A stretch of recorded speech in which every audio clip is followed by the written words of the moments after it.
Hello, welcome to Look Like Me, the Erasmus Plus project funded by the European Commission. In this episode, we're going to talk about the concept of people pleasing and how to say no. We'll also share some advice on how to prioritize our own goals, how to focus on individual needs and goals instead of pleasing other people, and how to avoid potential problems caused by gender discrimination from an early age.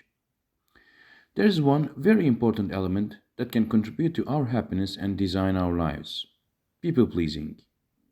People pleasing may not sound bad at first glance. After all, it's good to be nice to people around us, right? To help them, to make them happy. It sounds quite nice to the ear. Yet, once it goes beyond courtesy, this state of contentment can bring concern or at least a feeling of dissatisfaction with yourself. Yet, the question comes to mind: how do we know if we have taken on a habit of pleasing people?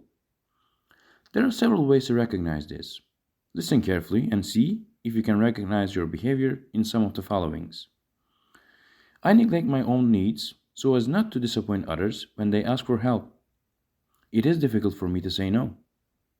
I change my behavior so I don't hurt another person's feelings.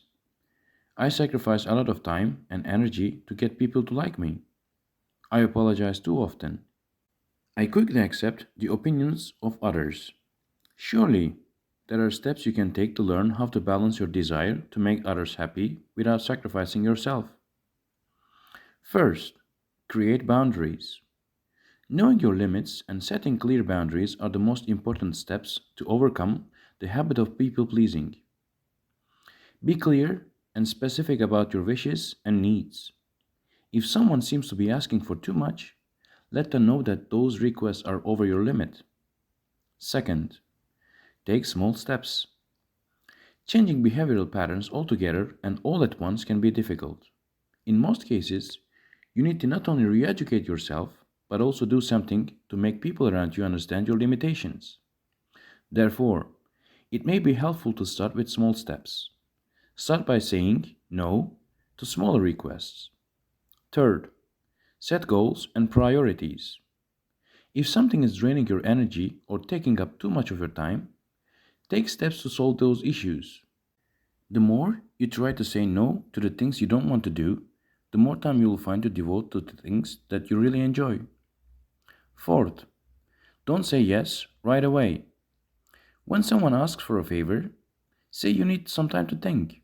Saying yes right away may make you feel obligated, but taking time to respond to a request will allow you to decide if it is something you would really want to do. Before making a decision, ask yourself these questions: how long will this take? Is it something I really want to do? Do I have time to do it? If I say yes, will it stress me out?